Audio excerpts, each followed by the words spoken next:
മുത്തേ, മരിക്കുകയാണെങ്കിൽ ഇങ്ങനെ മരിക്കണം. എന്താ മരണം! നല്ല സ്ഥലത്ത് വെച്ച്, നല്ല സമയത്ത്, നല്ല കലിമ ഉച്ചരിച്ചുകൊണ്ട് ഒരു മനുഷ്യൻ മരിക്കുന്നത് കണ്ടില്ലേ?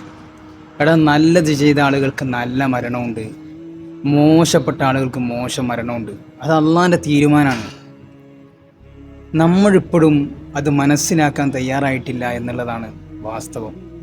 എടാ, ഇത്രയൊക്കെ നമ്മൾ കണ്ടിട്ടും ഇങ്ങനെയൊക്കെ നമ്മുടെ മുന്നിൽ സംഭവിച്ചു കൊണ്ടിരിക്കുമ്പോഴും നമ്മളെ ജീവിതത്തിൽ നമ്മളൊരു മാറ്റം വരുത്താൻ ശ്രമിക്കുമ്പോൾ നമ്മളെ പിന്നോട്ട് വലിക്കുന്നത് എന്താണ്? മുത്തേ, നമ്മൾ ഇനിയും മാറാതെ ഇരുന്നുകൂടാ. നമുക്ക് ഒരു മാറ്റം അനിവാര്യമാണ്. എങ്കിലേ ഇതുപോലത്തെ മരണങ്ങൾ നമ്മുടെ ജീവിതത്തിൽ ഉണ്ടാവുള്ളൂ. ആളുകളെ ധരിപ്പിക്കാനല്ല, നമുക്ക് നല്ലപോലെ ജീവിക്കേണ്ട അവിടെ എത്തുമ്പോൾ. അല്ലാഹു തആല തൗഫീഖ് നൽകട്ടെ. അസ്സലാമു അലൈക്കും.